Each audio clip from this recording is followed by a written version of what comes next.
Just raise this a little. Thank you. Good to be back. Good to see everyone. Forgive me if I'm a little slow on the draw today. There's been a lot of travel the past week and a half or so. Ellen, you want to do the honors? Thanks, Matt. I'm impressed you're here today. We'll see. We'll see if you still feel that way at the end of this briefing. As things stand now, how does the international community keep the bar from being lowered and setting the stage for future conflicts in the Middle East and globally, to allow for the bombing of schools and hospitals and ambulances and aid convoys and journalists and places of worship, if there and with the conclusion that there won't be practical penalties for them? So I'd say we absolutely do not want the bar to be lowered. This bar should be, the same standards should be applied to every conflict everywhere in the world, including in this one. Now, the nature of this conflict does make it a little bit more difficult because, for example, when you look at other conflicts around the world, it is not always true that you see one side of the conflict hiding itself in civilian sites, using ambulances to hide the passage of fighters around territory, embedding themselves under hospitals, inside hospitals. So that makes it a much more difficult conflict, but the principles of international humanitarian law apply the same to this conflict as they do anywhere else in the world, and they should be upheld the same way in this conflict as they are anywhere else in the world. Do there need to be penalties to make sure that happens? International humanitarian law needs to be enforced. Absolutely, that is true. That is the position of the United States everywhere in the world. Thank you. What's the latest on the hostage deal? A delegation from Hamas is set to visit Egypt soon for further ceasefire talks, according to a statement today, and Israel's war cabinet is meant to meet today on hostages and a plan for Rafah. Has there been any movement toward a deal? There has not been any movement in the past few days. You heard the Secretary speak about this extensively while he was in the region, that there is a proposal on the table that answers much of the demands that Hamas made in previous rounds of negotiations. Israel made a significant offer in this last proposal that went forward. They compromised on many long-held positions that they had taken.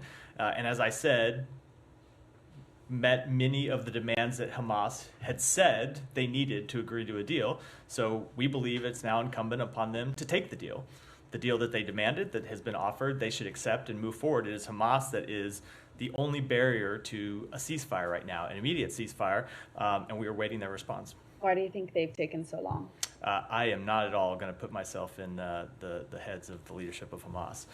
But I will say, every day that goes by without a ceasefire right now is on Hamas, because they're the ones that are holding up an answer to this proposal, and they're the ones that are holding up reaching an immediate ceasefire that would help alleviate the suffering of the Palestinian people in Gaza.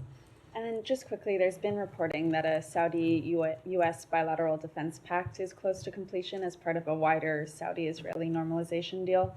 When do you plan to announce the full plan, and how confident are you that it will materialize if no truce between Israel and Hamas is reached? So I'm not going to speak to a U.S.-Saudi defense pact in specific terms. What I will say is that the Secretary did meet with the Crown Prince of Saudi Arabia this week when he was in Riyadh, as he's met with him on previous meetings, and we are very close to reaching an agreement on the bilateral pieces of a normalization agreement. The normalization agreement would, of course, be between the Saudi Arabia and Israel, but as part of the bilateral piece, the package that is between the United States and Saudi Arabia, we are very close to reaching an agreement on that. There are a few details that we have to continue to work through, but we think we can reach agreement on those details in very short order.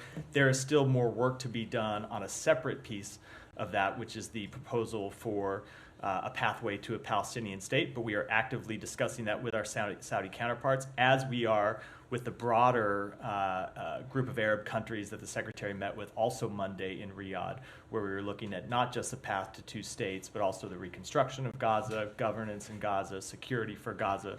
So we are working on all of those. Some pieces are further along than others. The bilateral piece between the United States and Saudi Arabia, most relevantly, and some pieces are a little bit further along, but we hope to make progress on that and have the agreements ready to put forward as soon as is possible. So, sorry, just to clarify, you're close on U.S.-Saudi part, but Correct. not the Israeli part. Let me unpack that a little bit. Okay. The idea of this agreement is that you would have a bilateral piece that are agreements between the United States and Saudi Arabia. I'm not going to speak to those in specific, but the details of them have been widely reported. I think everyone knows what they are. As part of that, there would also, and that part is fairly well advanced, and the Secretary has spoken to this. We have work to do to finalize some of the details, but we are very far along. I think the Saudi Foreign Minister also spoke to this on Monday in Riyadh after we met with him.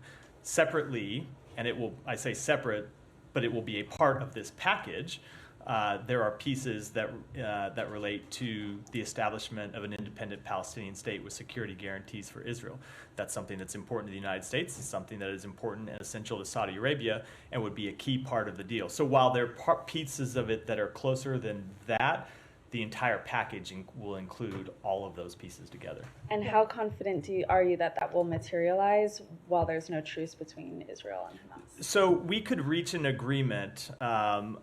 This gets a little bit of speculating about timing, because we don't know whether there'll be a ceasefire. That's in Hamas's hands right now. But I'll say we could reach an agreement with Saudi Arabia on what this package ought to look like, and we could reach agreement with some of the other Arab countries we're working with about what the broader package looks like, right? Not just normalization, but the post-conflict issues that relate to Gaza. But Saudi Arabia has been very clear for this. Putting a proposal on the table is one thing, a proposal that we could take to Israel, but there will be no agreement in this regard while the conflict in Gaza is still raging. Saudi Arabia has made very clear that as part of any normalization deal with Israel, they have two requirements. One, calm in Gaza, and two, a path to an independent Palestinian state. So you could see where we might reach agreement with Saudi Arabia on what this package ought to look like, but in terms of an actual deal that includes normalization with Israel, there needs to be calm in Gaza. And sorry, just one more follow-up. Netanyahu has repeatedly objected to a Palestinian statehood, a key condition for Saudi to agree to normalization, as you've said. What's the point of your progress with Riyadh if in the end Netanyahu will end up objecting anyway?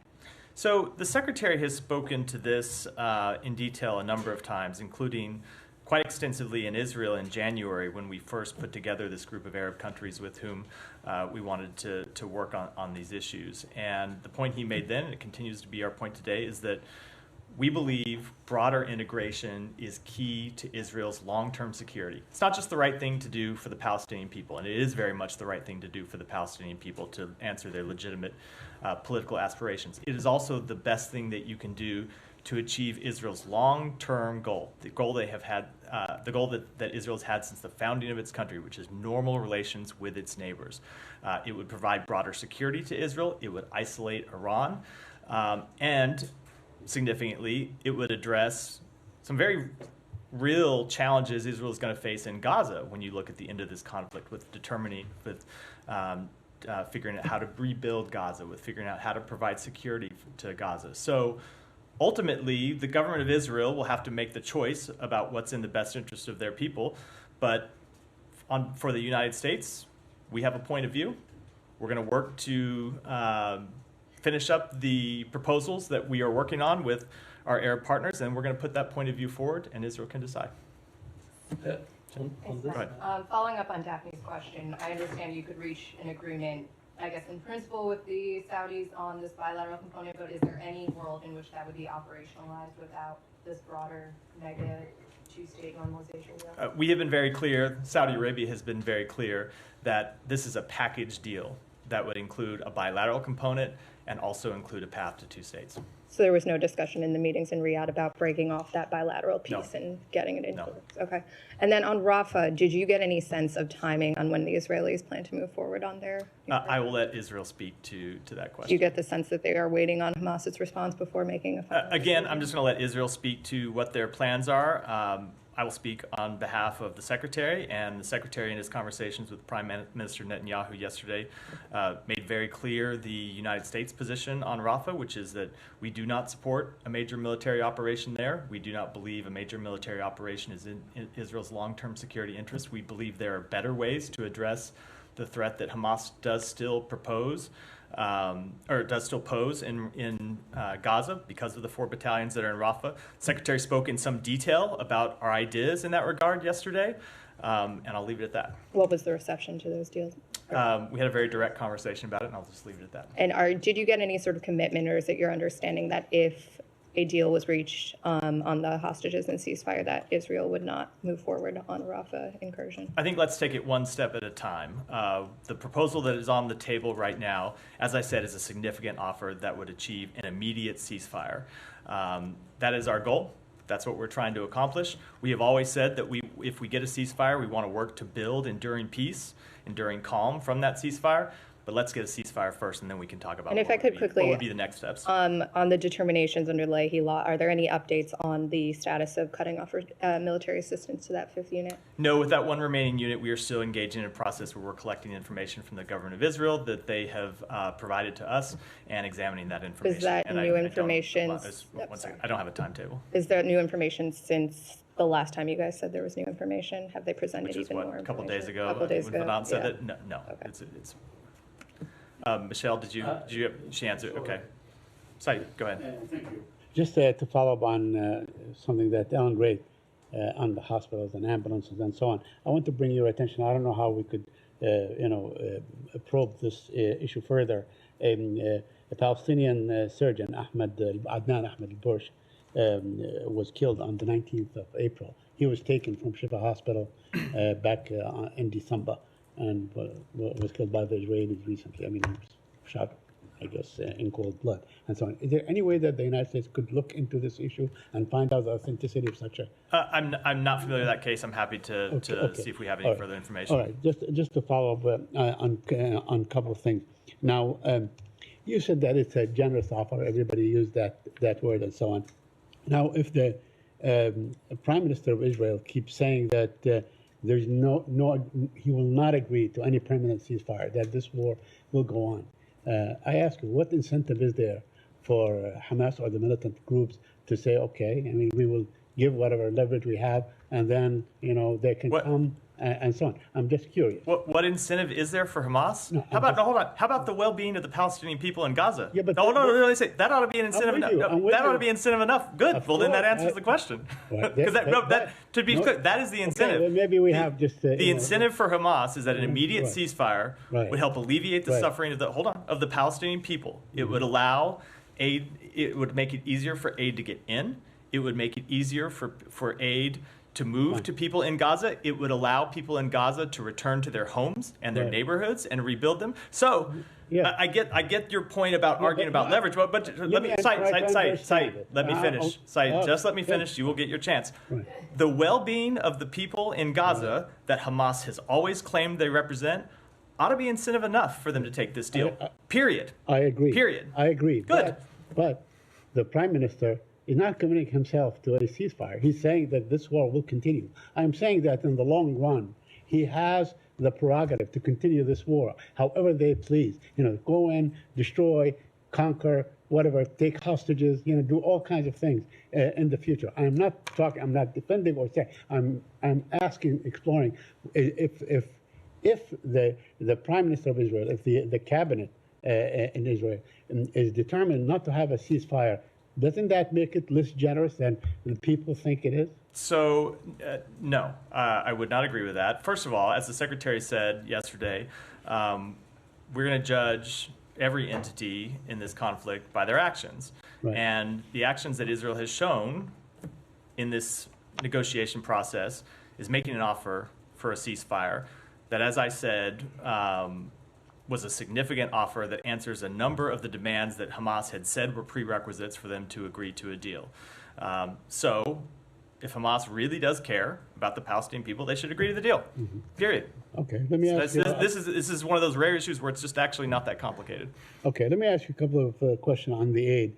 Israeli settlers have vandalized Gaza aid trucks and so on. I think the trucks that left from Jordan, that probably the ones that you guys bid farewell to. I don't know. Do you have any comment on that? Do you know of what happened? I do. I've been following this issue very closely because it happened while we were in Israel. And I'll tell you what the Secretary said about it to the Prime Minister, which is that these attacks on aid shipments are unacceptable and that Israel ought to take steps to prevent them and it ought to take steps to hold people accountable for them. And I will tell you, we were glad to hear that Israel yesterday arrested 3 of the people involved in the attacks on this convoy. That is the appropriate step. That's the step that they ought to take whenever there are attacks on aid convoys. And that furthermore, they ought to prevent these attacks from happening in the first place. That's what we will hope they'll do, because these are aid shipments that are being delivered to innocent civilians who had nothing to do with October 7th, and they ought to continue unimpeded. Now, lastly, the Prime Minister of Israel says that the ICC arrest warrant would be an anti-Semitic hate crime. Do you agree with that? I will let the Prime Minister speak for himself. Yeah. On behalf of the United States, we have made clear that the ICC, in our view, has no jurisdiction in this conflict, and we oppose this investigation. Thank you. Yeah, Can you Ellen. say anything about how distribution of that aid after the settlers, the aid shipment that was attacked by settlers, how the distribution went once inside Gaza? I think you're referring to these reports and the statement that Hamas put out about the diversion of that aid. Those aid convoys came from Jordan into Erez Crossing, which was just opened, something that the president insisted on in his April 4th phone call with Prime Minister Netanyahu. Yesterday was the first major shipment of aid from Jordan over this new land route through Erez Crossing. The convoys from the Jordan military that brought the aid in unloaded the aid inside Gaza. It was then picked up by a humanitarian implementer for distribution inside Gaza.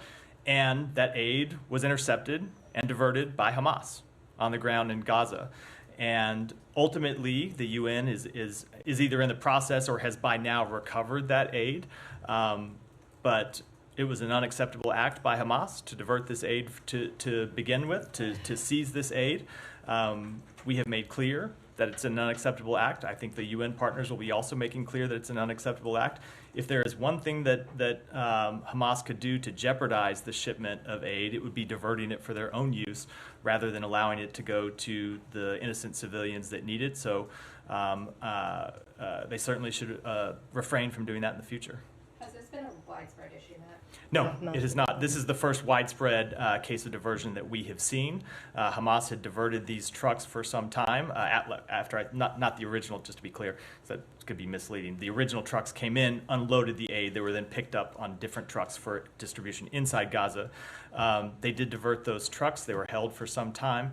To my understanding, the aid has now been released. It's been returned to the humanitarian implementer that was responsible for it in the first place.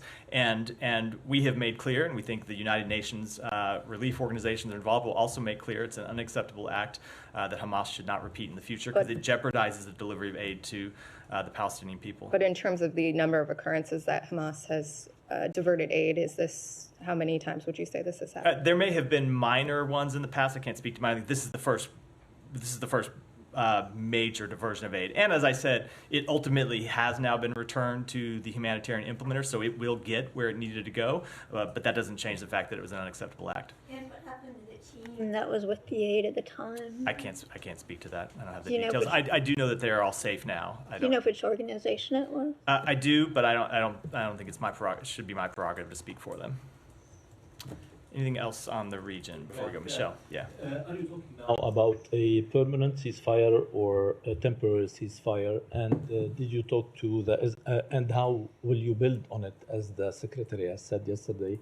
And second, did you talk to the Israelis about their northern front with Hezbollah? So the proposal that is on the table is for an immediate ceasefire for a defined period of time. But as we have always made clear, we do want to build that into an enduring calm. We don't want this conflict to go on a day longer than it has to. We want to see it brought to a close in a way that ends Hamas's ability to repeat the attacks of October 7th in a way that alleviates the suffering of the Palestinian people, and ultimately gets to this broader point I was making in response to some of the earlier questions in a way that that establishes a political path forward for the Palestinian people, for the citizens of Israel, that provides greater peace, security, stability for the entire region. And on on the north, sorry.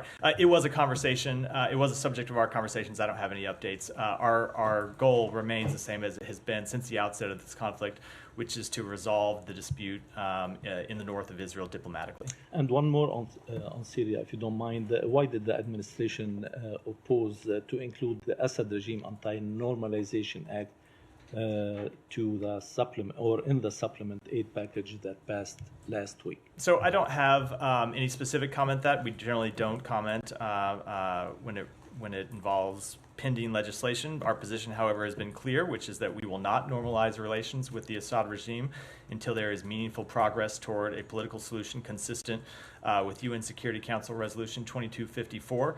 Our sanctions remain in full effect. I know that was one of the other pieces of this particular legislation, and we remain committed to using all tools at our disposal to promote accountability in Syria, including by issuing sanctions under the Caesar Act and other authorities.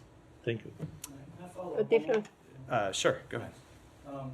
Also under the Syria policy, it's reported that the Caesar Act that you just mentioned expires at the end of this year. Are you guys looking to extend that? I'll have to take that one back and get you a specific answer. Yeah. And secondly, just can you talk about there was a group in Bahrain today claimed to have attacked Israel. That seems to be a new, if accurate and true, that's a new front that's open. Is it the department's assessment that U.S. policy towards trying to contain this conflict in Gaza is successful today? So I'm not aware of that report, so I wouldn't want to comment on it or the veracity of it specifically, but it has been our goal to prevent this conflict from spreading. We've seen a couple points where or a couple points since October 7th where there have been the serious potential of it spreading and having it escalate, and you've seen us work quite intensively during that period. Of course, the last month with respect to Iran was one of the most intense periods. So it continues to be our goal, and it is something that you have to work on every day when you see the conflict in Gaza continue. Obviously, it adds to tensions in the region, and so it is a type of thing that you can never rest on in terms of trying to prevent the conflict from spreading. Go ahead. My question's out of the region, if that's okay. Go ahead. Okay. I wanted to ask if the State Department is aware of the American that has gone missing in Mexico on a surfing trip. Jack Carter rode along with 2 Australians. Was wondering if the State Department's aware, is working on it, and or has comment. There may be people who are aware of it. I'm not personally, and often I think, as you know, that we have Privacy Act rules when it involves cases of Americans overseas. I'll have to take that back and get a more check with others in the building to see if we have a more specific answer. Okay. Thank you. 2 topics. Russia first. I was wondering, in light of your latest finding that Russia has been using chemical weapons in Ukraine, is the department getting any closer to state the obvious, that Russia is a terrorist state? We have not changed our position with regard to that designation, but it in no way changes the actions that we have taken to hold Russia accountable. You've seen since the outset of this conflict, the United States imposing sanctions on Russia, imposing export controls on Russia. We imposed new sanctions on Russia yesterday. You've seen us use our diplomacy to press other countries to stop their support from Russia, for Russia. That was a focus of the Secretary's recent trip to China, where he made clear that China should stop supporting Russia by rebuilding its defense industrial base, and also making clear that if they didn't take action, we would. And most significantly, we've taken action to hold Russia accountable by supporting Ukraine in its fight for its territory. So I know you always like to ask this question about this one particular designation, but if you look at the entirety of our policy with respect to Russia, I think you would see that it shows us taking actions across the board to hold them accountable for their aggression. But just so I understand it correctly, is there any ongoing effort for that SST designation, or this is just done deal? You're not going to review that? I'm gonna defer to my previous answer on this. Thank you. On Georgia, if I may, we've seen all the warning lights are blinking red these days. So the embassy made a statement saying that we offered them engagement, they refuse. We have heard Oligarch Ivanishvili's statements about the U.S., the NGOs. I don't want to repeat everything he said, but there are calls from the Hill for policy shift. I know that you made it clear that you are deeply concerned, but that's not enough. So when is it going to... Are you going to make policy claims now, or are you going to ask a question, Alex? No offense, but... when is it the right time? When is it the right time for the U.S. government to announce the policy shift? So I will say, as we reiterated in the statement we put out last night, we are deeply concerned with the legislation that is currently working its way through the Georgian legislature.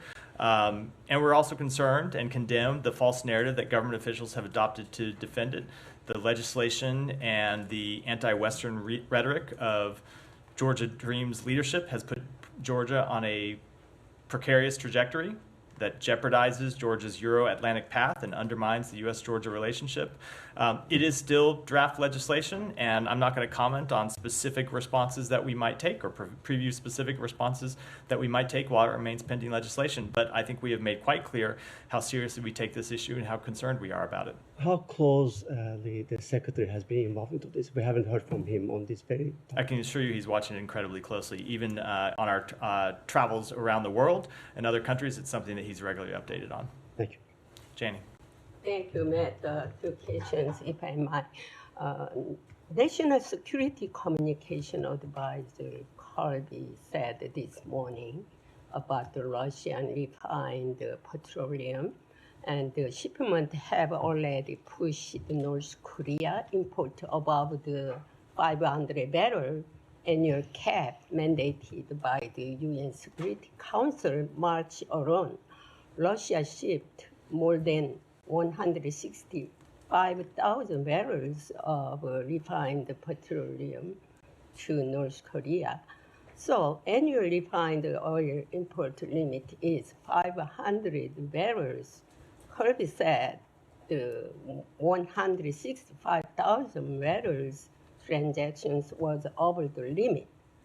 1,065,000 is less than the actual import limit of 500,000 barrels. What is the North Korea's actual annual limit on the refined petroleum import? So I'm not going to speak to that number. I will just say that the United States will continue to impose sanctions against those working to facilitate arms and refined petroleum transfers between Russia and the DPRK. We are currently working with our partners, including Australia, the European Union, Japan, New Zealand, the Republic of Korea, and the United Kingdom to announce new coordinated sanctions designations this month.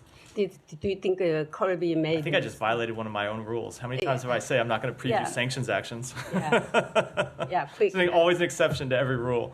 No, but do you think Kirby made a little mistake about numbers? No, I will defer to him to comment. Okay, one more quick. Regarding terrorist threat alert, South Korea's National Intelligence Services reported that North Korea is searching for terrorist attacks targeting diplomatic missions and officers abroad. Can you give us some comment, or are there any terrorist threat alert for U.S. diplomatic missions or abroad? The safety and security of our personnel is our number one priority. I don't have any specific assessment to offer, but we are constantly monitoring the situations around the world and adjusting to events as is appropriate and necessary. Thank you. Shannon. Thank you. I know these cases have been addressed from the podium before, but I wanted to ask about Brian Hagerich and Ryan Watson, the two Americans who are facing more than a decade behind bars in Turks and Caicos potentially for carrying a relatively small amount of hunting ammunition in the country. Do you have any updates on their cases or assistance that the State Department might be offering? So the safety and security of United States citizens is our first priority, and as you know, oftentimes we are limited in what we can say about some of these cases. There are times when there's much that I'd like to say from this podium that I'm not able to for privacy reasons, but we are aware of the arrests of U.S. citizens in Turks and Caicos. When a U.S. citizen is arrested overseas, we stand ready to provide all appropriate consular assistance, and we do that in every case where we can. And just as more generally speaking, there have been a spate of high-profile cases involving U.S. citizens who are facing very serious punishments for carrying what would be considered domestically innocuous items into foreign countries. Is the State Department considering any action to either warn Americans or address the issue by perhaps coordinating with TSA to stop them from carrying these items overseas? Well, presumably, if you make it through you shouldn't be able to make it through an airport with ammunition in the first place.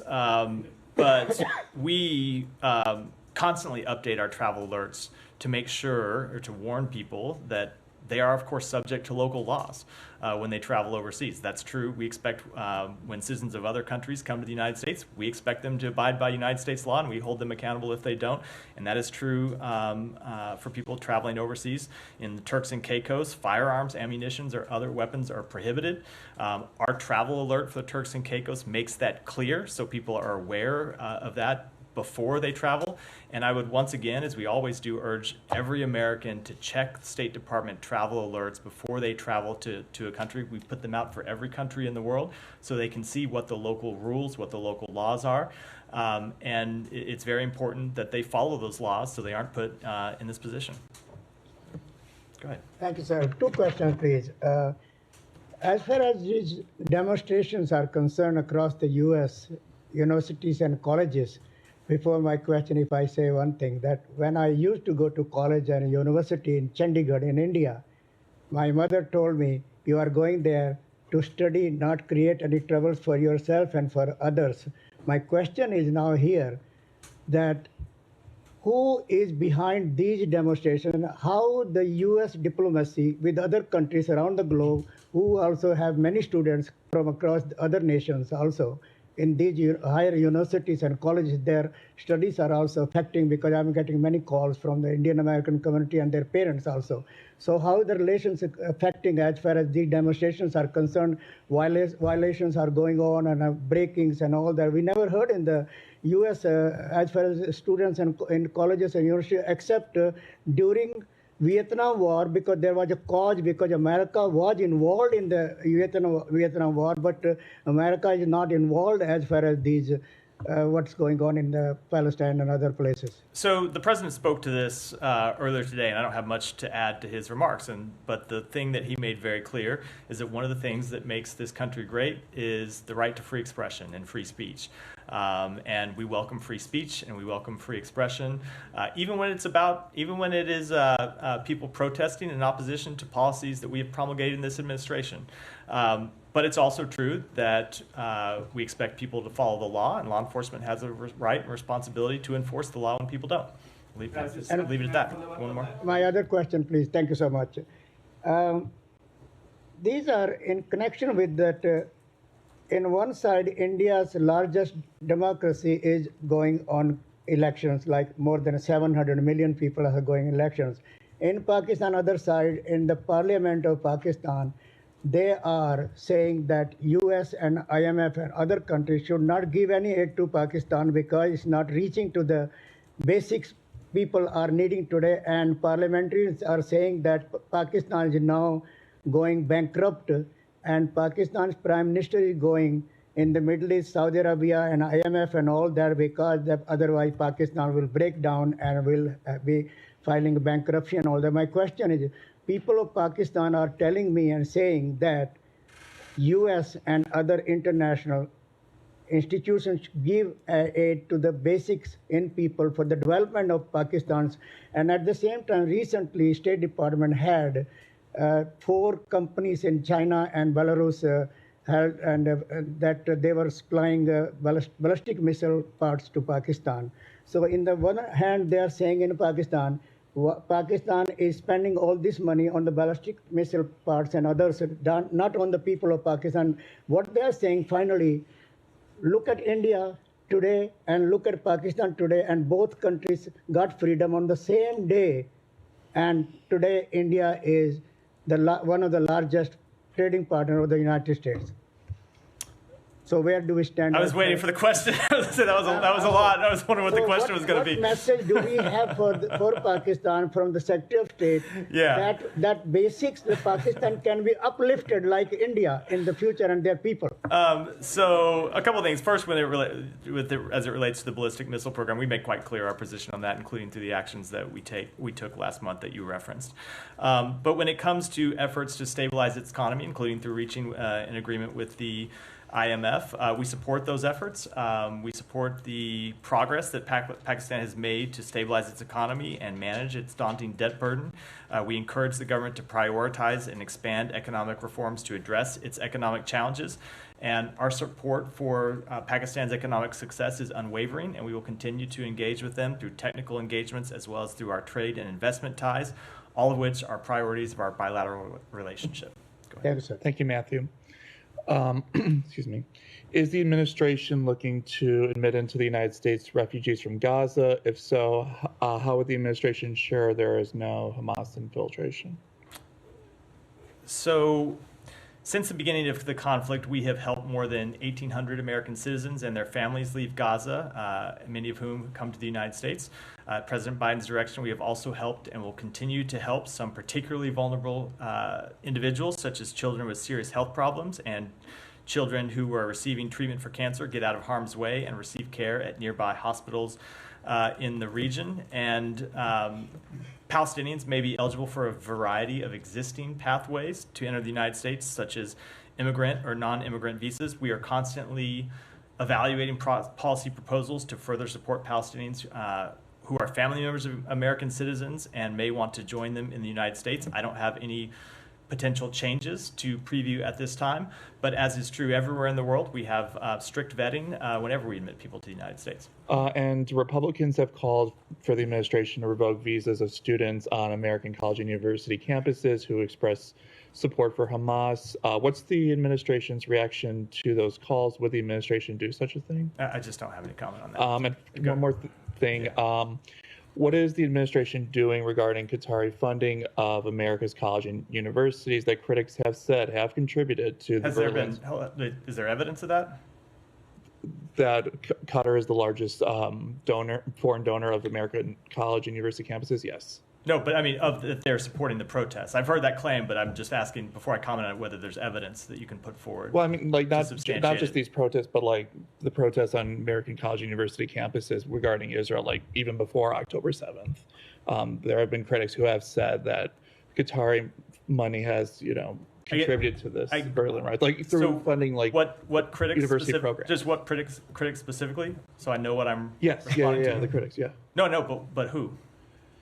Like conservatives, foreign policy folks, like scholars. Before I respond to something in general, I'd like to see a piece of evidence like or a specific. I would love to see a specific charge or piece of evidence before I respond to something that may or may not be true. I can send. Okay. Thank you.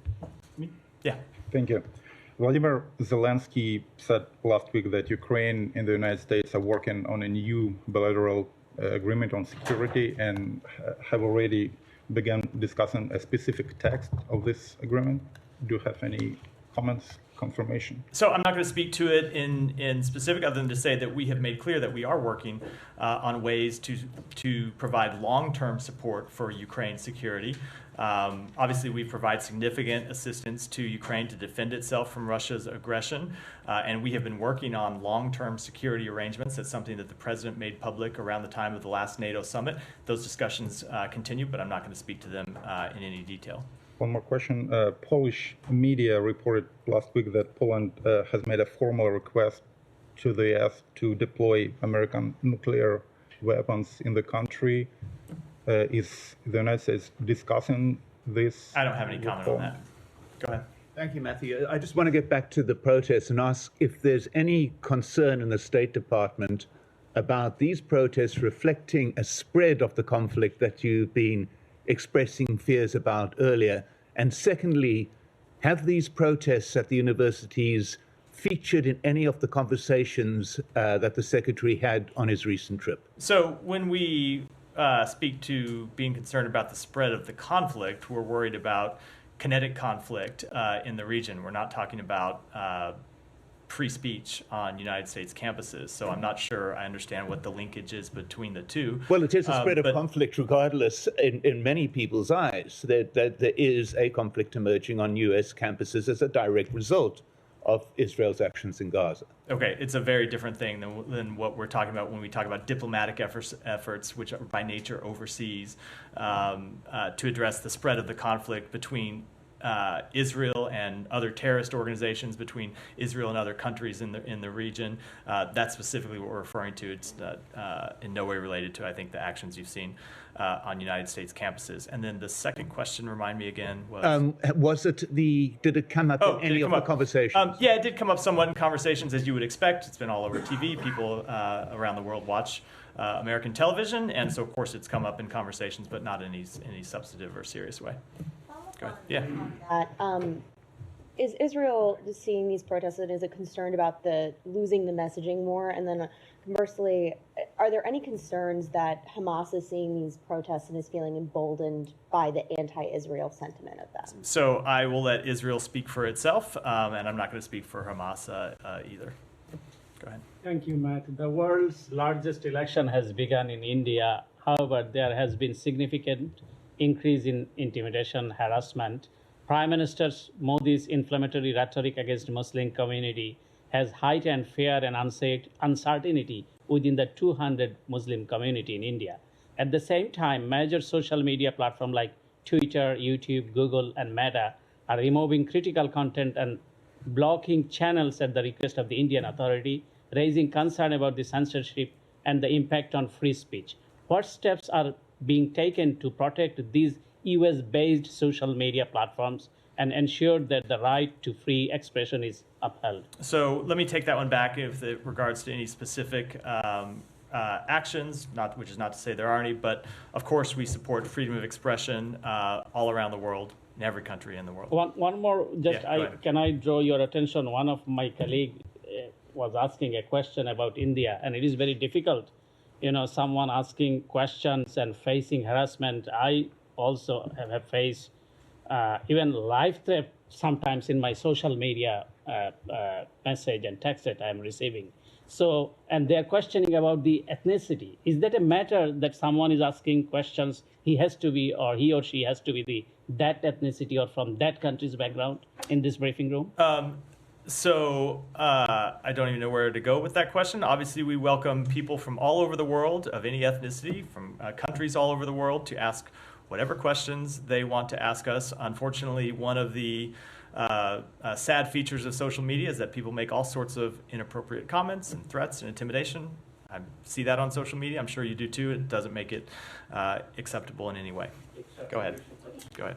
Thank you. On the student protest in the U.S., have you found any sign of foreign intervention, be it social media campaigns, funding, etc.? It's not the kind of assessment we make here at the State Department, but no, we've not made that. Are you going to look for it, or it's not part of? It's just not. It's not the kind of thing that we do here at the State Department. We're Okay. So no. And on the bilateral agreement you have with Saudi Arabia, I got a bit confused there when you were answering at the beginning. So this agreement that you are going to have with Saudi Arabia, is it tied to the conflict between Israel and Palestine? Because you said it's a package. Yeah, so I realized as I was going through it was probably a bit confusing. So in the normalization agreement, the potential normalization agreement that we are talking about with Saudi Arabia, there are several components. One component is a package of agreements between the United States and Saudi Arabia. Another component is normalization of relations between Saudi Arabia and Israel. And another package would be a path to two states for the Palestinian people. All of them are linked together. None go forward without the others. So obviously you're not going to have a finalized package to present to Senate to give the approval, to get Senate's approval. So my question is that a few of these components, like the AI or nuclear or the security agreement, all of that, can they be executive before the other components even being finalized? So I would say this is a package deal, but we are also putting the cart before the horse a little bit here and getting too much into the details. And that's because, as I said, one of the things that Saudi Arabia has made clear is a prerequisite for them agreeing to any normalization deal in the first place is calm in Gaza, which of course we don't have right now.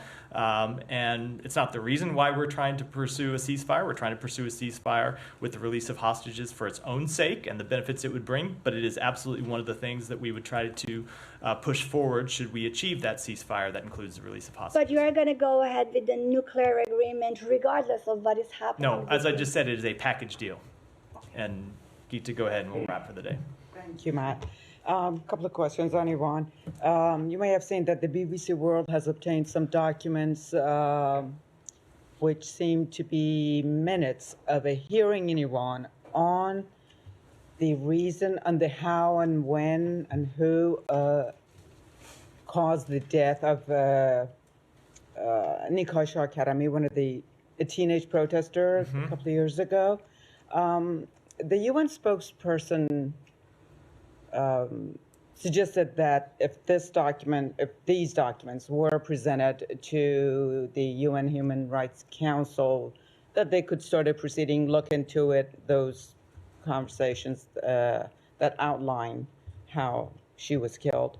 As a member of the UNHCR, would the United States encourage presentation of these documents to hold the people responsible for the death of Nikhil Shah Karami? So let me just apologize. I haven't seen that actual report. Been on the road a little bit, as I spoke about at the beginning of the briefing. But let me take that back and get you an answer to it. Okay, it's kind of follow up, but it can go separately. I'll get you an answer. If you have a follow up, we can get an answer. Well, the follow up could be separate. I mean, it's not dependent necessarily. Go ahead. So the Iranian constitution, the constitution of the Islamic Republic, actually, it says that the supreme leader sets the policies and is the ultimate decision maker in the country. So as such, does the State Department believe that Ali Khamenei, the current supreme leader, is responsible for the suppression of demonstrators and death of a high number of people, 2 years ago, and general suppression of the public? He is absolutely responsible for the actions that government has taken.